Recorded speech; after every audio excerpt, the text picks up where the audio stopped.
Penn State just got a double dose of good news. Let's talk about it. My name's Aaron. And I'm Paul. And we are the Big Ten guys on the daily, pushing out Big Ten content, news, insights, rumors, analysis, whatever the heck it is, Big Ten, we're talking about it right here. So don't miss out. Paul, tell them what they got to do. Just take a quick second, hit that subscribe button, hit the like button, and get those alerts on. We got a lot more Penn State and Big Ten content coming. So don't miss it. Now, the good news for the Nittany Lions heading into the 2025 season, we know a lot is going their way. A lot of people, especially in the media, saying, listen, this Penn State, they're returning a lot. They got a ton of potential going into the Big Ten and then making the playoffs and making a deep push for the Natty. But what's even better is what's coming out of Happy Valley, especially from Jim Knowles and what he is telling the Nittany Lions, Drew Aller, and the company. Paul, tell them what they need to know. So one of the big things that Jim Knowles brings, besides the fact that he's just one of the best defensive minds in the country, is he knows Ohio State's secrets. Correct. Now, Ohio State gave Drew Aller fits last year. I mean, that was a great defense. They gave a lot of teams fits last year. But what he can do and what he is currently doing is he can break down film with Aller and be like, hey, this is how we were attacking you last year. We did this to get you to do this. We caused this mistake because we knew this about you. And he can make Drew Aller that much better by having the experience he has coaching against Aller. So I think that's going to be huge for Aller's development, just hearing it from a coach who has game planned against him how he can get better. He has been on the other side. He knows exactly what they're doing. And all of these are just going to help Drew Aller take down, and obviously the Nittany Lions, be successful and take down the Ohio State Buckeyes. And even if last year that game ended up being 13-20, Nittany Lions had a lead in the first quarter. They ended up getting a crazy pick six. Before that was an 8-minute drive. Mm-hmm. So their offense wasn't doing awful. Now, Drew Aller didn't have the best game. He was 12-20 for 140-ish yards in interception. So Jim Knowles had him dialed in. Mm-hmm. They had him figured out.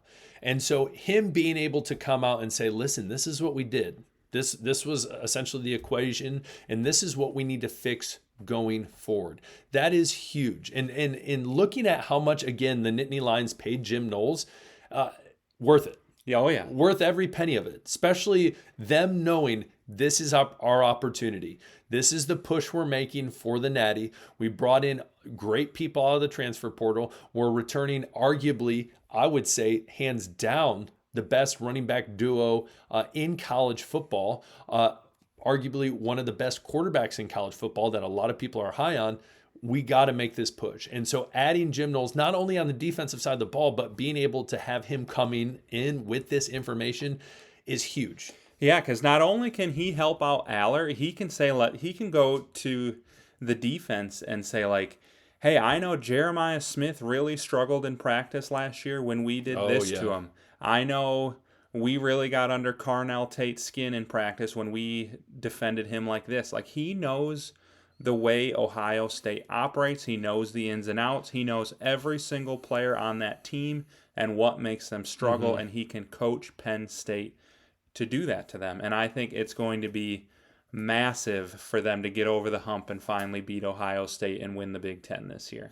And who do you think, Paul, when they were practicing, when the first team was practicing against the offense like practice squad, who do you think was playing quarterback for that squad? Probably Julian Sand. So again, he probably knows his habits, his trends, what he does, though a lot of times they try to mimic other quarterbacks to help that defense going into that weekend's game. But regardless, you still understand and see, hey, this is this person's habit, what they do. And again, that's only good news for the Nittany Lions moving forward. So not only getting one of the best, if not best, defensive coordinators in college football, but then getting that wealth of information is huge for the Nittany Lions. So huge. And especially looking at James Franklin in his, and I don't want to bring this up because I know for a lot of people this hits a nerve right here. Remember, I'm a Michigan State fan. We're the Mel Tucker curse. It's not. It feels like a real thing. So again, I'm not sitting here saying I'm up in some ivory tower looking down on you guys, because I'm not. But James Franklin has not done ideal against top talent. I believe Ohio State and Michigan State, his record is 4-16. Ohio State and Michigan. Yeah, sorry, not Michigan State. No, probably gosh, a pretty not good Michigan. record against Michigan. Yeah, probably State. a pretty good record. Probably pretty good against ranked teams, 12-26.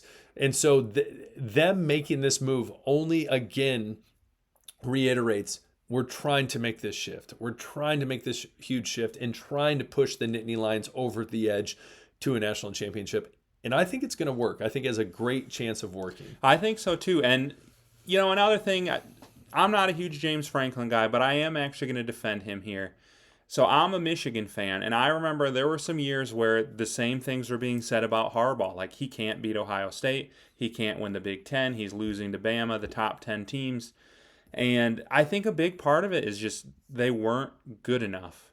Like, it's hard to beat the top 10 teams when you don't have a top 10 team in talent. For sure. But as soon as you saw Michigan have top 5 talent and all these NFL players, all of a sudden Jim Harbaugh starts winning that game. He wins a natty, and I think James Franklin finally has a team where you're looking at it and it's like, you know what, they're probably better than Ohio State this year. They're certainly better than Michigan. Mm-hmm. They have the most experienced team in the Big Ten. Yep. Like, he finally should have the upper hand, and I think that's going to lead towards I think it's going to lead to him finally winning those big games. And if he doesn't, then I think this is the year you're finally like, okay, maybe he really can't win the big game. This isn't working out for us. It's that define the relationship type deal, and you say, you've always been a good friend. You friend zone them, and then you kind of send them off. That'd be the way to do it. That'd be the way to do it. But anyways, also last point on that is Penn State's defense last year against Ohio State. They held them to 20 points in all of Ohio State's games. There was only one team to hold it. And I know Paul, I before I even was going to say this, I was like, Paul's going to get all giddy when I say this. The only other team that held Ohio State to fewer points, which was 10 points, was the Michigan Wolverines. And that was divine intervention in that game. I'm convinced of it. But regardless, Penn State, better defensive coordinator, a lot of change on the Ohio State side. I am for sure leaning Penn State. Yeah, it's not gonna. I'm not saying it's an easy game, but I'm leaning Penn State. And news like this only makes it better for the Nittany Lions. Now, as well on the Penn State front, some other good news coming from James Franklin on Kaytron Allen. Paul, you want to take it away on that one? Yeah, we promised you a double dose of good news. So here is bit number 2. Now, obviously, you're very familiar with Kaytron Allen and Nick Singleton. And to his credit, Kaytron Allen has stayed healthy in season. But a lot of these years, he has gone into the offseason beaten up and not really able to train and get better the way you would want him to do it. James Franklin said finally this year he went into the offseason healthy. He has been crushing it in the offseason. He's the biggest, fastest, strongest we have seen him, and we are going to see a Kaytron Allen that you have never seen before, just way more explosive, and he is going to be a tough guy to bring down, similarly to his buddy in the backfield, Nick Singleton. You know what's as from the outside looking in at Penn State, I imagine when you're a defense and you're going up against a Kaytron Allen, and then when he goes out, a lot of times you're like, okay, we can somewhat manage here. It's like this person's not as good. But with Nick Singleton, it's a crazy combo.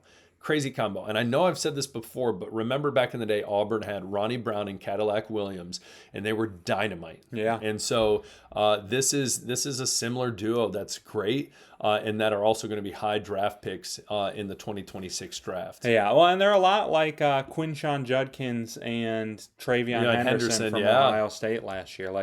And then Nick Singleton is such a great receiver. So, not even just one of them being able to give the other a rest and being just as good, but you can put both of them out there at the same time, have them both go out for passes, line Singleton up in the slot or wherever else, and it just makes the offense so hard to figure out and so dynamic. Very dynamic, very tough, and especially bringing in some big-time receivers in the transfer portal. It is going to be an offense to be reckoned with. And again, here are Kaytron Allen's stats.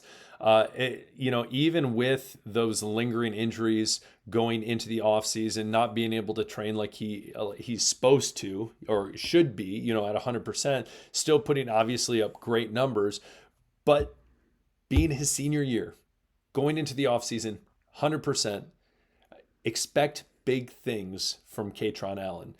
Huge news, both fronts for the Nittany Lions. What do you guys think? Comment below.